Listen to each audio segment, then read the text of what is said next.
Yo, what's up guys, this is Mckoy here, the first beat effect. Welcome back to my channel, and today we are going to talk about Vortex whistle.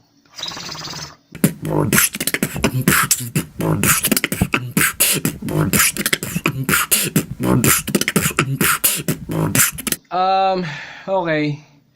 Nasira yung computer ko, hindi ko alam kung bakit, kaya inulit ko na lang. So, we are going to talk about it step by step kung paano siya ginawa to ni Azel, ni Bitrino ata yun dati. So, Vortex whistle, we are going to break that down into 3 easy steps. First step is you need to choose which side you wanted to do it from. Kasi meron tatlong side, you know, right, left, tsaka middle.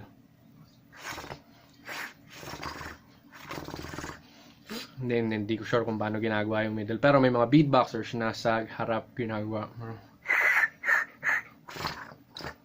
And meron sa left. Then ako kasi sa right ko nakasanayan kasabay ng, alam mo yun, mga lip rolls, ganun. So that's the first step. Choose which side.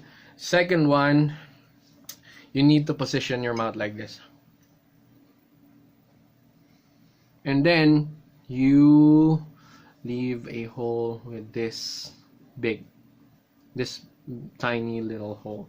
Ganun.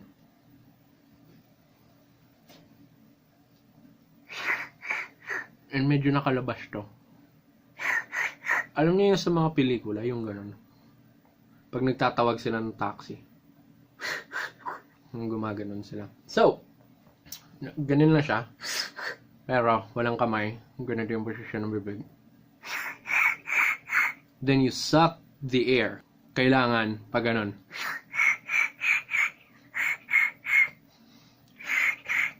Parang, tapos yung dila nyo guys. Di ba bibig nyo to? Lips nyo to. Tapos yung butas, ayan, nasa gitna, yung nandito. Yung dila nyo, dapat, ganyan siya. Pero, hindi didikit dun sa may butas. Nakaganito na siya. Kung sa gilid, since right ako nagbo-vortex whistle, ganito. Kita niyo yung dila sa loob.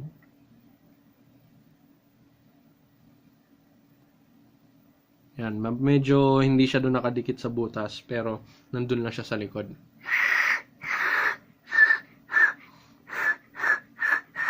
Paloob ah. So, next one will be combination ng inward click roll or inward tongue roll at ng sipol na yon kung sa right side. Left side, kung sa gitna. Depende kung saan kayong komportable. Nakalabas to ng konti. Pero difference is, lilipat lang siya sa gilid. And then, you do the inward tongue roll. Kung hindi nyo pa alam kung paano gawin yung inward tongue roll, I suggest you check out the description box below. Nilagay ko doon yung mga tutorials ko na ginawa before.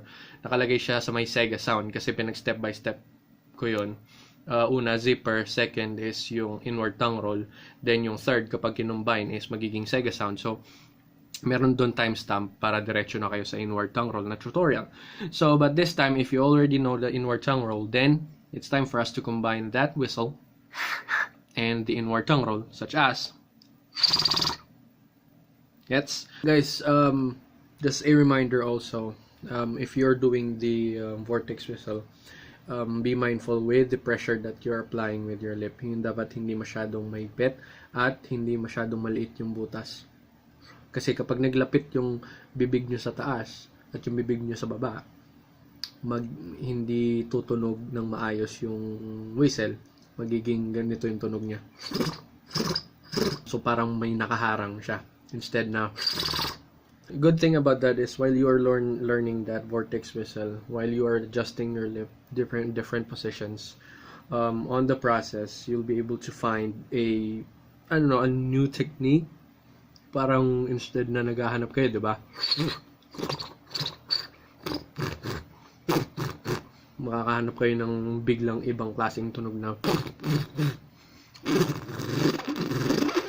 parang ganun. Baka along the way matutunan yung Sega sound. So yeah, just keep on doing it. Okay, so that's it, guys. Thank you so much for watching. I know this is a very quick tutorial. I hope you enjoyed this video. If you haven't seen some of my tutorials, I really do suggest you check out the description box below. I left all of the links there. You just have to click it.